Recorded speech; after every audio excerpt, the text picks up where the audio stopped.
Jika Anda pernah melintasi jalur Denpasar Gilimanuk, mungkin pernah bertanya-tanya, mengapa suasana di pesisir Jembrana terasa berbeda dari citra khas Bali yang penuh ornamen budaya dan arsitektur tradisional?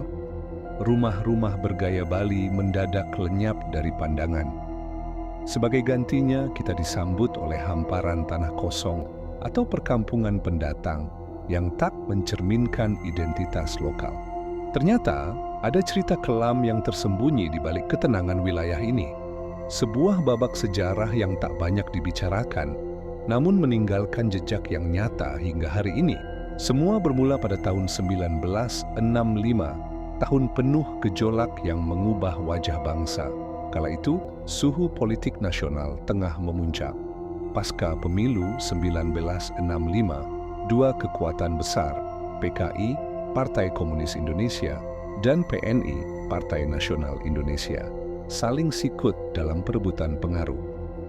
Ketegangan ini meledak ketika 7 jenderal TNI diculik dan dibunuh dalam tragedi yang dikenal sebagai Gerakan 30 September atau G30S. Pemerintah pusat merespons dengan operasi militer masif untuk membersihkan simpatisan PKI di seluruh pelosok negeri, termasuk di Bali. Namun dalam pelaksanaannya, banyak tindakan pemberangusan itu menyimpang dari tujuan awal. Di Jembrana, amarah politik berubah menjadi kekerasan yang membabi buta. Banyak warga yang sebenarnya tak punya hubungan dengan PKI ikut menjadi korban karena dendam pribadi atau fitnah politik. Label PKI bisa dengan mudah disematkan dan cukup untuk mengantar seseorang ke liang kubur tanpa proses hukum, tanpa bukti, hanya karena bisik-bisik atau sengketa lama. Di garis depan pembersihan ini berdiri Tameng PNI, Laskar Rakyat bentukan Partai Nasional Indonesia.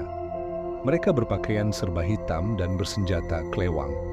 Setiap malam, pasca Oktober 1965, mereka menyisir desa-desa, menangkap dan mengeksekusi siapapun yang dianggap simpatisan PKI.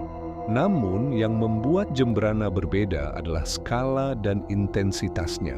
Saking panasnya situasi, kelompok-kelompok milisi dari Jawa Timur didatangkan untuk membantu operasi pembersihan. Setelah darah tumpah, banyak keluarga terusir atau dibantai.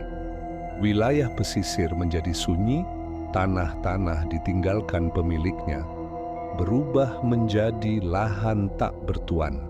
Kemudian, lahan itu ada yang dijual ke pendatang atau ada juga yang ditempati milisi bantuan dari Jawa Timur tadi yang memilih menetap di Bali dan membentuk komunitas baru di Jembrana.